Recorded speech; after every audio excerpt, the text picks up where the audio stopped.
Describe how epigenetic modifications such as DNA methylation and histone acetylation can influence gene expression in animals. Provide an example of how these mechanisms might affect a trait relevant to animal breeding. Answer: epigenetic modifications are heritable changes in gene function that do not involve changes to the DNA sequence. Two key mechanisms include DNA methylation, addition of methyl groups to cytosine bases in DNA, typically represses gene expression by preventing transcription factors from binding to DNA. Example: high methylation levels in promoter regions of growth-related genes can suppress growth traits in livestock. Histone acetylation, addition of acetyl groups to histone proteins, opens chromatin structure, allowing transcription machinery to access DNA and enhance gene expression. Example: acetylation of histones near milk production genes may increase lactation performance in dairy animals. Dr. Susan is a geneticist working on cloning livestock to improve meat quality. During the process, she discovers that some clones exhibit high rates of developmental abnormalities. A government body has asked for a proposal to continue her work. What ethical considerations should Dr. Susan address in her proposal to ensure compliance with animal welfare standards? Answer: Dr. Susan should address the following ethical considerations: animal welfare, acknowledge the high rate of abnormalities in clones and propose methods to minimize suffering, e.g. enhanced veterinary care, improved cloning techniques, ensure humane treatment of clones throughout their lifespan, transparency, disclose all findings, including negative outcomes, to ensure informed decision-making, justification of research, provide a clear justification for cloning, demonstrating that the benefits, e.g. improved meat quality, outweigh the risks. Alternative approaches, explore alternative technologies such as selective breeding or gene editing to achieve similar outcomes with less risk to animal welfare. Regulatory compliance, align with laws such as the Animal Welfare Act and the 3Rs principle: replacement, reduction, refinement in research. In Mendelian genetics, when a heterozygous individual is crossed with a homozygous recessive individual, what is the expected genotypic and phenotypic ratio in the offspring?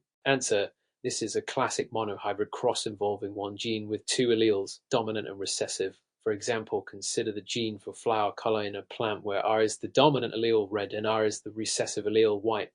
Parental genotypes: heterozygous RR, X homozygous recessive RR gametes. The heterozygous parent RR will produce R and R gametes, while the homozygous recessive parent RR will produce only R gametes. Punnett square result: RR red, RR white. Genotypic ratio 1 RR, RR phenotypic ratio 1 red, 1 white. This demonstrates the basic principles of Mendelian inheritance, specifically segregation, where alleles separate into different gametes. The law of segregation governs this pattern, which states that each individual has two alleles for a gene, and these alleles separate during gamete formation.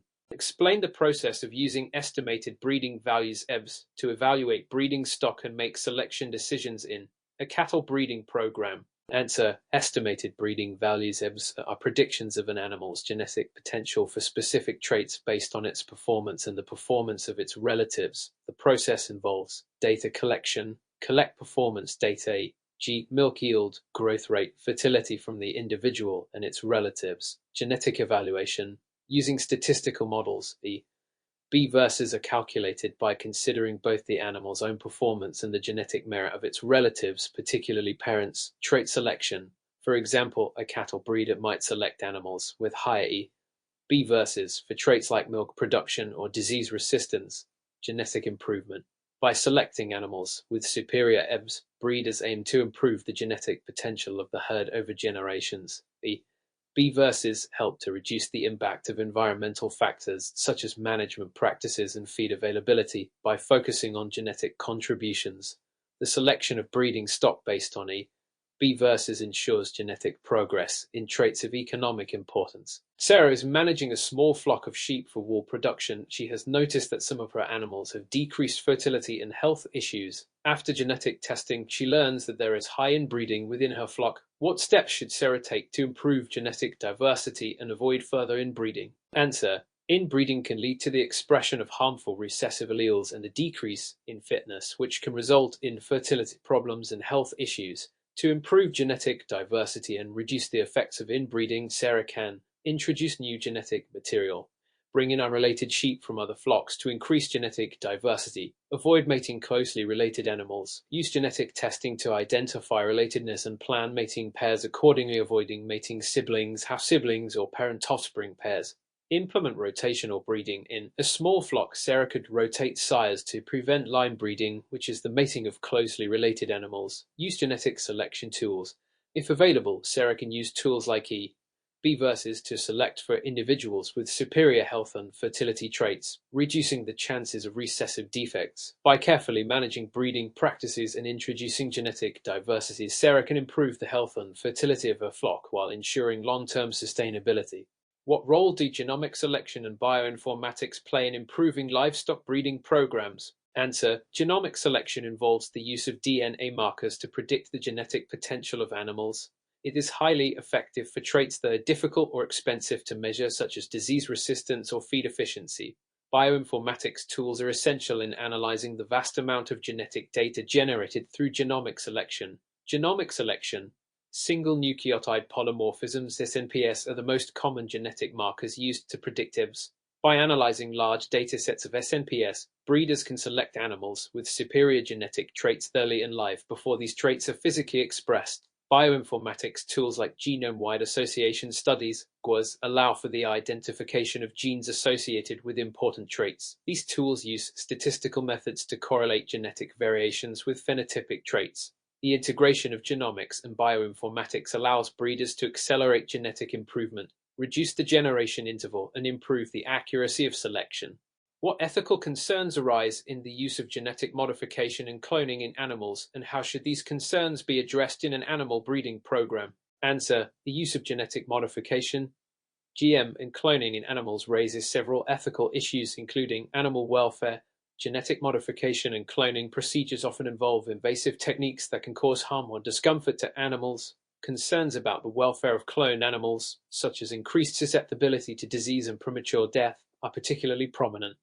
Biodiversity risks. The use of cloning and GM could reduce genetic diversity, leading to a homogeneous population that is more vulnerable to diseases and environmental changes. Naturalness of genetic manipulation. Many argue that GM and cloning interfere with natural reproduction processes, raising concerns about the long-term consequences for species evolution and ecological balance. To address these concerns, animal breeding programs should implement ethical guidelines that prioritize animal welfare, ensure that any use of GM or cloning is justified by clear benefits such as improving animal health, increasing food production, or preserving endangered species. What are the main steps involved in the in vitro fertilization if process in animals, and how do hormonal treatments facilitate this process? Answer: the IVF process in animals involves several critical steps. Hormonal stimulation.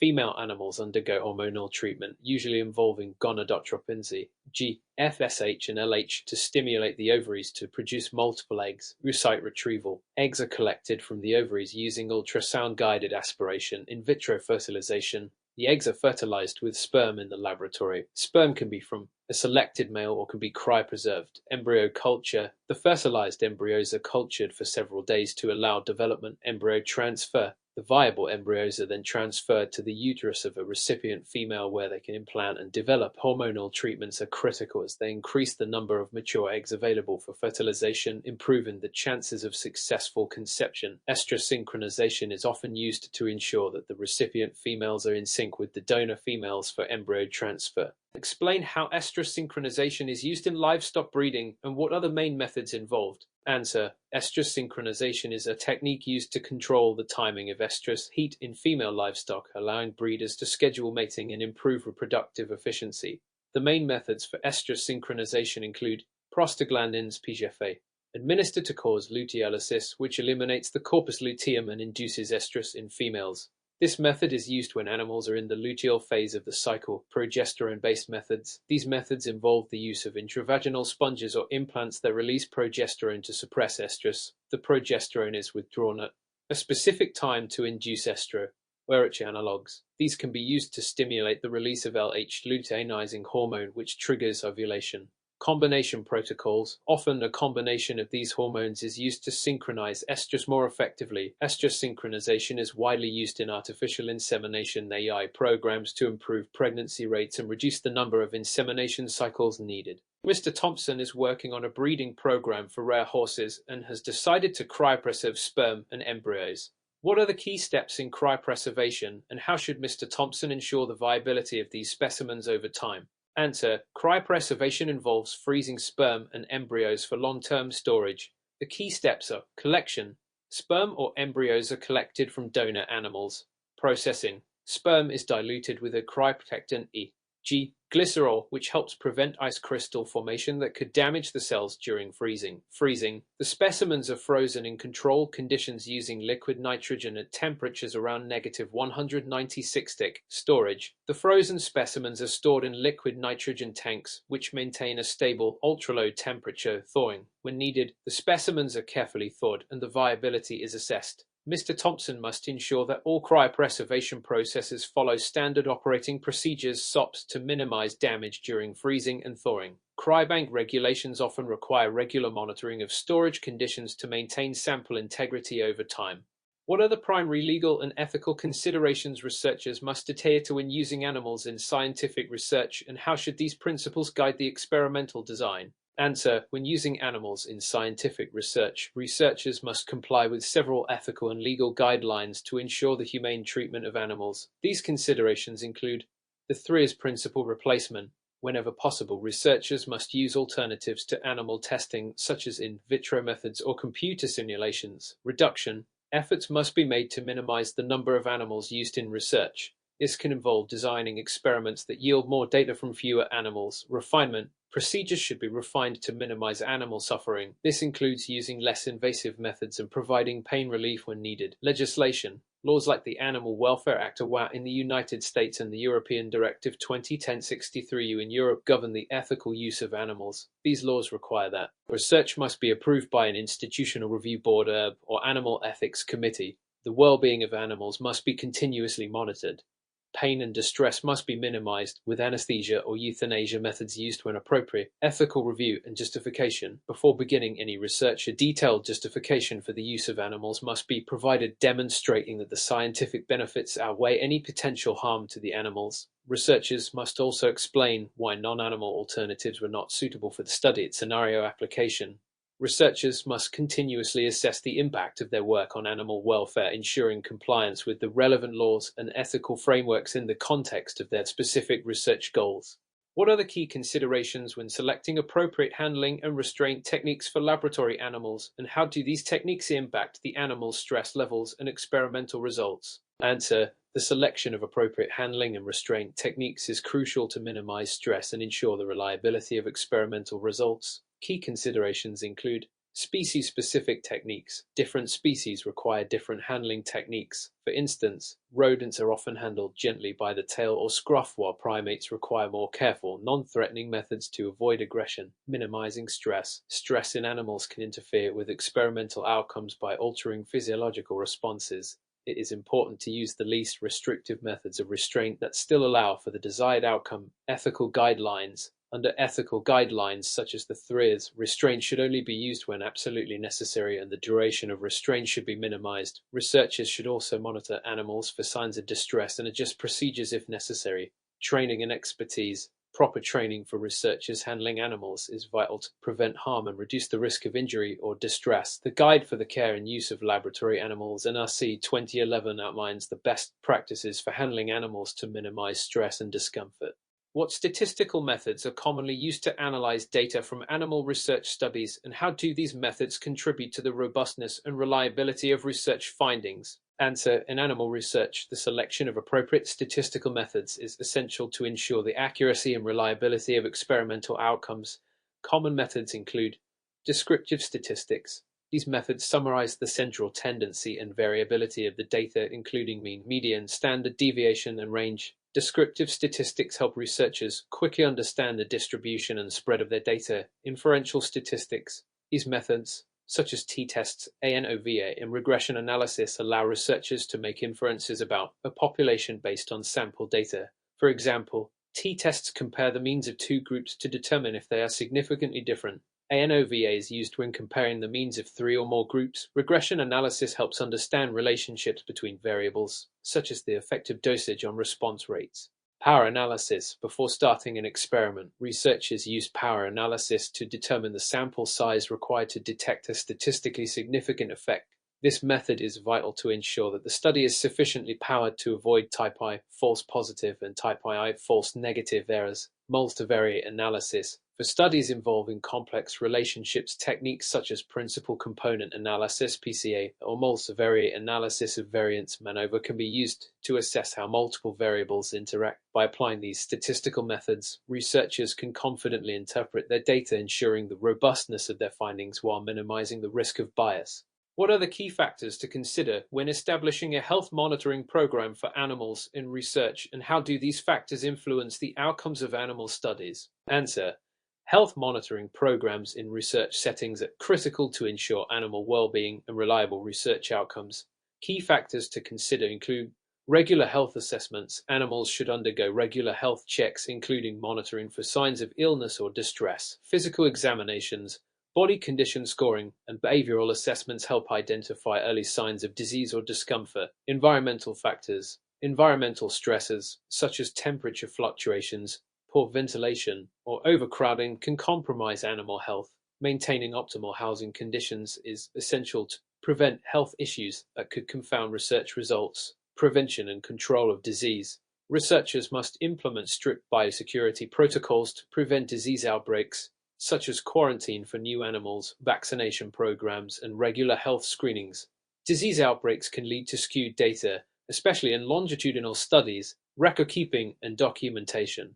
Accurate and detailed health records must be maintained for each animal, including any treatments or interventions administered. This documentation is vital for assessing the impact of health status on experimental results. Maria works as an aquaculture technician in a large research facility. She has been tasked with managing a freshwater fish tank where the water quality has been fluctuating. Over the last week, she noticed a significant increase in ammonia levels, which could be harmful to the fish. What should Maria do to address the ammonia issue while ensuring the safety of the fish and maintaining the integrity of the research? Answer: Maria needs to take immediate action to resolve the ammonia issue while maintaining the health of the fish and the integrity of the research. The following steps should be taken. Water quality testing. Maria should first conduct a complete water quality test to measure ammonia, pH, nitrate, and nitrite levels. This will help identify whether ammonia levels are within the harmful range, typically above 0.25 ppm for freshwater species. Increase filtration and aeration. To reduce ammonia levels, Maria can increase filtration and aeration to enhance the biological filtration process. The nitrifying bacteria in the filtration system will convert ammonia to less toxic compounds, nitrates. Water changes. If ammonia levels are dangerously high, performing partial water changes to 0.30% will help dilute the ammonia concentration. She should also ensure the water temperature and pH are stable during this process to avoid causing additional stress to the fish. Monitor for signs of stress. Maria should closely monitor the fish for signs of ammonia poisoning, such as lethargy, gill irritation, or abnormal swimming behavior. Any affected fish should be removed immediately to prevent further distress. Preventative measures. To prevent future issues, Maria should review the tank's biofiltration capacity, ensure proper tank stocking densities, and monitor feeding practices. Overfeeding can lead to excess ammonia production, so feeding should be adjusted accordingly. By taking these steps, Maria ensures the health of the fish is preserved while addressing the water quality issue that could otherwise affect the research outcomes. How can aquaculture technicians manage bacterial infections in aquatic species, and what are the key treatment options for such infections in a controlled research environment? Answer: bacterial infections in aquaculture can have significant impacts on both fish health and the outcomes of research studies. To effectively manage bacterial infections, technicians should consider the following strategies. Early detection. Early detection is crucial for controlling bacterial outbreaks. Signs of bacterial infections include lesions, abnormal swimming behavior, and changes in skin color. Regular health monitoring and screening should be part of standard protocols. Water quality management. Maintaining optimal water quality, including parameters such as pH, ammonia, and oxygen levels, is essential to prevent bacterial infections. Poor water quality weakens fish immune systems, making them more susceptible to infections. Antibiotic treatment. In cases of bacterial infections, aquaculture technicians may use antibiotics, but they must be careful to follow proper guidelines to prevent resistance development. Antibiotics should be administered only when necessary, based on specific bacterial identification, and should be used according to local regulations, e.g., Food and Drug Administration (FDA) guidelines in the U.S. for aquaculture. Biosecurity measures to prevent the introduction and spread of bacterial infections. Strict biosecurity protocols should be implemented. This includes quarantine of new animals, sterilization of equipment, and careful management of personnel to prevent cross-contamination. Alternative treatments. In addition to antibiotics, other treatments such as probiotics, which enhance gut health and improve immune response, or vaccines for specific bacterial strains may be used to prevent bacterial outbreaks in aquaculture systems. By following these strategies, aquaculture technicians can effectively manage bacterial infections while maintaining a healthy environment for research. Explain the unique physiological adaptations of fish to aquatic environments and how these adaptations are crucial for their survival in research aquaculture systems. Answer: Fish possess unique physiological adaptations to thrive in aquatic environments, critical for their survival and essential in research aquaculture systems. Gills for respiration. Fish extract oxygen from water through gills, which are specialized for efficient gas exchange. In aquaculture systems, maintaining adequate dissolved oxygen levels is vital for fish health. Buoyancy control. Fish use a swim bladder to regulate buoyancy, allowing them to stay at specific depths without using energy. This is important for maintaining proper positioning in research tanks. Temperature regulation. Being cold-blooded, fish rely on external water temperatures. Stable, optimal water temperatures are crucial in aquaculture systems, as fluctuations can stress fish and affect their growth and metabolism. Osmoregulation. Fish regulate their internal salt and water balance depending on their environment. Freshwater fish excrete diluted urine, while marine species excrete concentrated urine. Nervous and endocrine systems. These systems allow fish to respond to environmental changes and stresses, contributing to homeostasis and resilience in controlled research settings. What are the key considerations when developing a breeding program for aquatic species, and how do larval rearing techniques influence the success of these programs? Answer: Developing a breeding program for aquatic species involves several key considerations to ensure successful reproduction and larval rearing. Selection of breeding stock. The genetic quality of breeding stock is essential for producing healthy offspring with desirable traits. Selection should be based on characteristics such as growth rate, disease resistance, and reproductive success. Spawning conditions. For successful breeding, appropriate environmental conditions must be provided.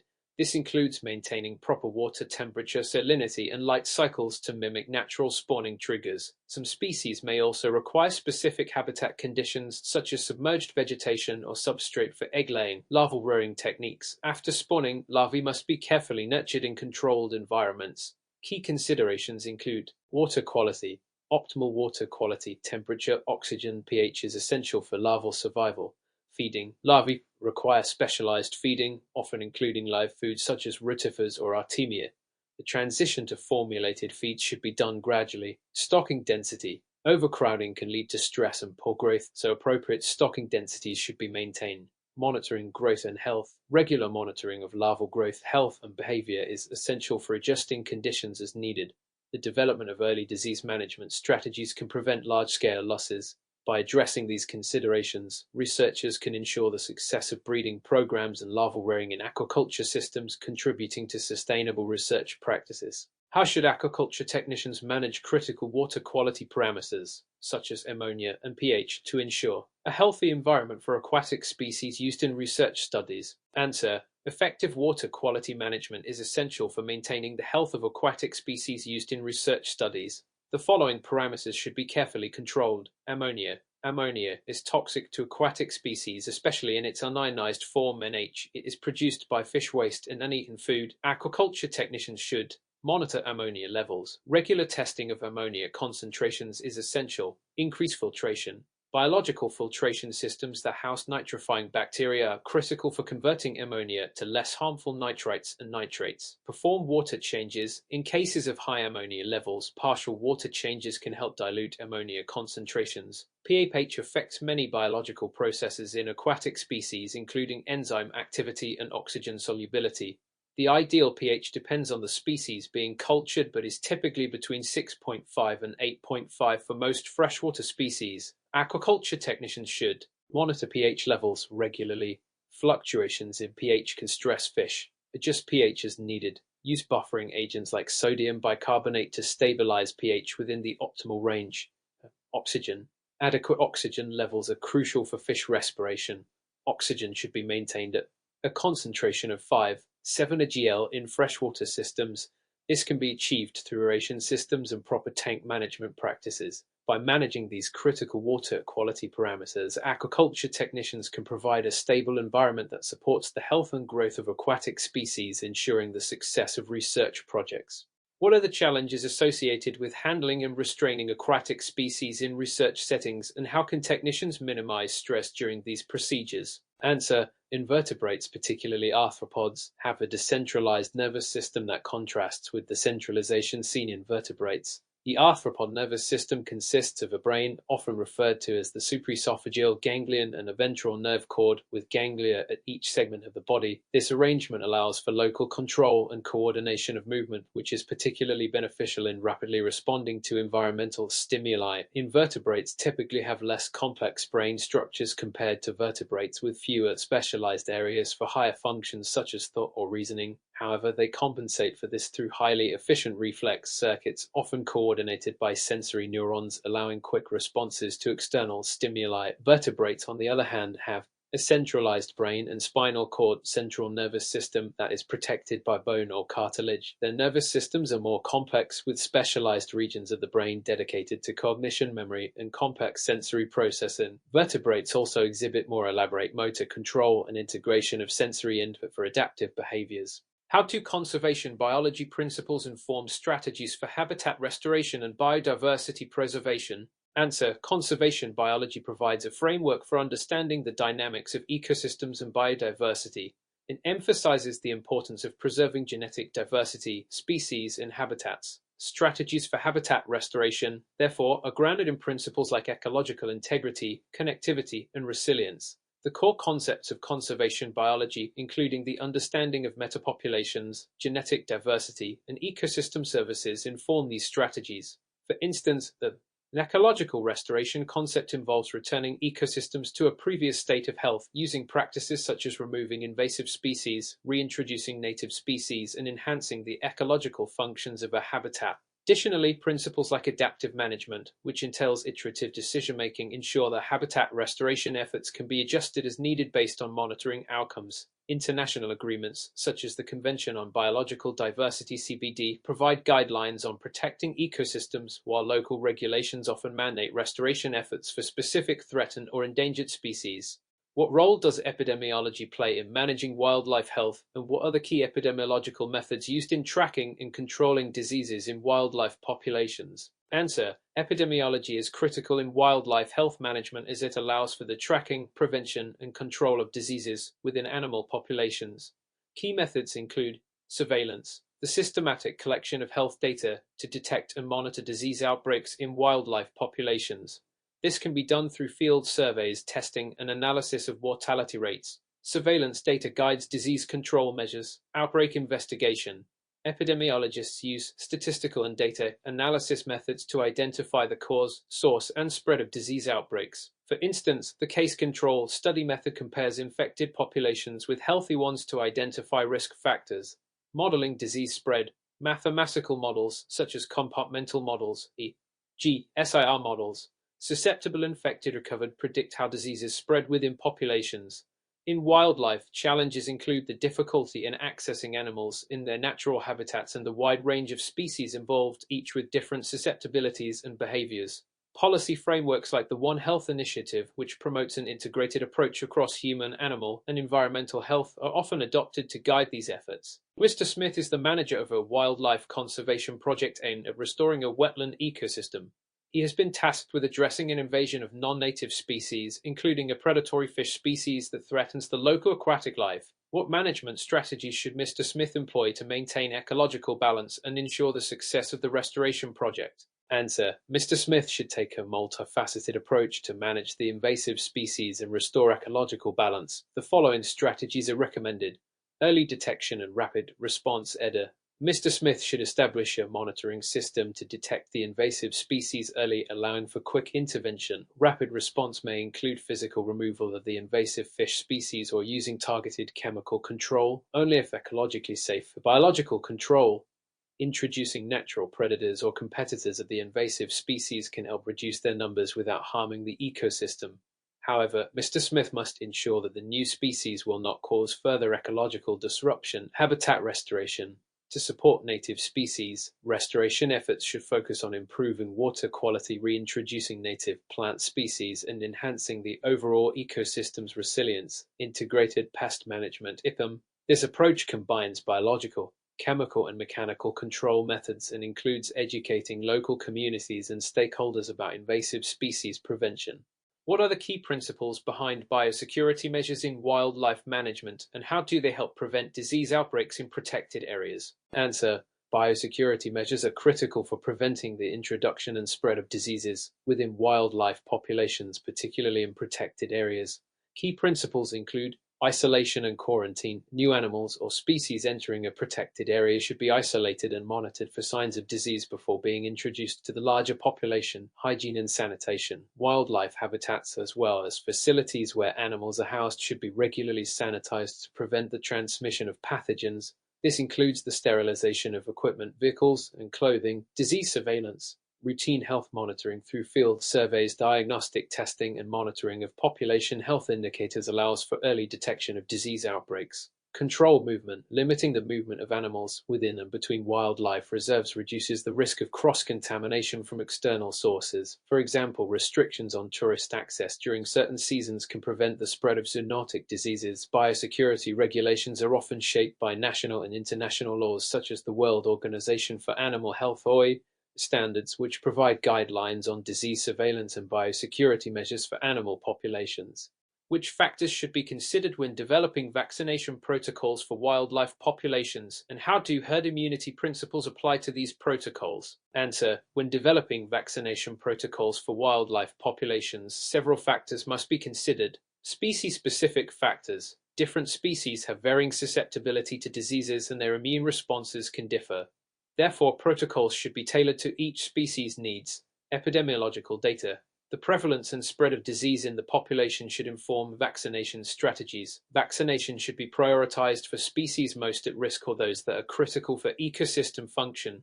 Logistical constraints. In wildlife settings, the physical challenges of administering vaccines must be accounted for. This might include the use of dart guns for remote delivery or the establishment of bait-based delivery systems for certain species. Cost-effectiveness. Budget constraints may limit the scope of vaccination programs, so cost-benefit analyses are crucial to ensure that limited resources are used effectively. The principle of herd immunity applies in wildlife vaccination in the sense that vaccinating a sufficient proportion of the population reduces the overall spread of disease. For example, if 80% of a population of a particular species is vaccinated against a disease, the disease's transmission is significantly reduced even among the unvaccinated individuals. How do the management of invasive species and the restoration of habitats contribute to the maintenance of biodiversity within ecosystems? Answer: invasive species can disrupt the balance of native ecosystems by outcompeting native species for resources, introducing diseases, or altering habitat structures. The management of these species is crucial for maintaining biodiversity. Key strategies include eradication or control of invasive species. Active management may involve the removal of invasive species through physical, chemical, or biological methods, restoring space and resources for native species. Restoration of native habitats. Habitat restoration techniques such as replanting native vegetation, reintroducing native fauna, and improving water quality can help revitalize ecosystems that have been impacted by invasive species. Ecological resilience. Ecosystem restoration enhances the ability of ecosystems to recover from disturbances, thus ensuring long-term biodiversity. Both habitat restoration and invasive species control contribute to maintaining biodiversity by restoring ecological functions such as pollination, seed dispersal, and nutrient cycling, which are critical to the survival of native species. What are the potential risks associated with the use of antimicrobial treatments in wildlife populations, and how can these risks be mitigated? Answer: the use of antimicrobial treatments in wildlife populations can present several risks, including Antimicrobial resistance (AMR).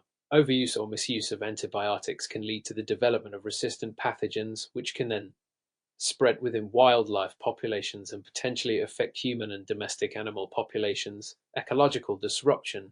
The introduction of antimicrobial agents into ecosystems can disrupt the natural microbiome of wildlife, affecting both the host species and other organisms in the ecosystem. Non-target effects. Antimicrobials can have unintended effects on non-target species, including those that are beneficial, such as pollinators or decomposers. Mitigation strategies include monitoring and surveillance to track resistance patterns, proper dosing and targeted treatments to reduce unnecessary antimicrobial use, incorporating alternative treatments such as probiotics or vaccines to reduce the reliance on antimicrobials. How do principles of epidemiology guide the monitoring of disease outbreaks in wildlife populations, particularly in relation to zoonotic diseases? Answer: epidemiological principles provide a structured approach to monitoring disease outbreaks in wildlife populations, particularly zoonotic diseases, those that can be transmitted between animals and humans. Key principles include surveillance systems. Continuous monitoring of wildlife populations through active and passive surveillance helps identify potential outbreaks early. This includes tracking wildlife movement, conducting routine health checks, and testing for specific zoonotic pathogens. Risk factor identification. Epidemiologists assess factors that increase the likelihood of zoonotic disease transmission, such as species density, habitat destruction, and human-wildlife interaction.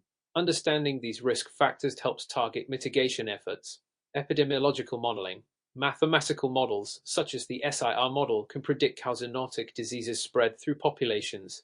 This informs interventions, including vaccination programs, quarantine measures, and culling strategies to prevent further transmission. International protocols, such as those outlined by the OIE and the World Health Organization, WHO, are used to guide response efforts and contain outbreaks. What ethical considerations must be taken into account when implementing conservation strategies in wildlife management, and how do these considerations affect decision-making? Answer: ethical considerations are fundamental in wildlife conservation, influencing both decision-making and public acceptance of conservation strategies. These considerations include animal welfare. Conservation efforts should minimize harm to individual animals.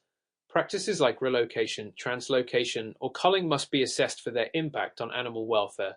Ecosystem integrity. Conservation strategies should prioritize the preservation of ecosystems in their natural state, recognizing that interventions may have long-term effects on ecological balance. Human-wildlife conflicts. Balancing human interests, e.g., agriculture development with wildlife conservation can lead to ethical dilemmas. Efforts to protect endangered species must consider the rights of local communities and their livelihoods. Cultural values. Conservation must respect local cultural values and practices. Engaging indigenous communities in conservation efforts is vital to ensure culturally sensitive approaches. How does the application of herd immunity principles influence wildlife disease management strategies, and what challenges are encountered when applying this concept in wildlife populations? Answer: herd immunity in wildlife refers to the resistance of a population to the spread of disease due to a large portion of individuals being immune. Vaccination is one of the most effective methods for achieving herd immunity in wildlife populations. However, several challenges arise in applying this concept. Difficulty in vaccination. Administering vaccines to free-ranging wildlife is logistically challenging. Methods like bait-based delivery or remote darting are often used, but these methods can be imprecise and costly. Population dynamics. In wildlife, population turnover, e.g., birth deaths, complicates the maintenance of herd immunity. High turnover means continuous vaccination may be necessary to ensure ongoing immunity. Ecological balance, ensuring that vaccination programs do not inadvertently harm the ecosystem or interfere with species interactions, is crucial. Careful monitoring is needed to evaluate the impact of immunization programs on overall population health. Despite these challenges, the implementation of herd immunity in wildlife populations can significantly reduce the spread of infectious diseases, promoting healthier and more sustainable ecosystems.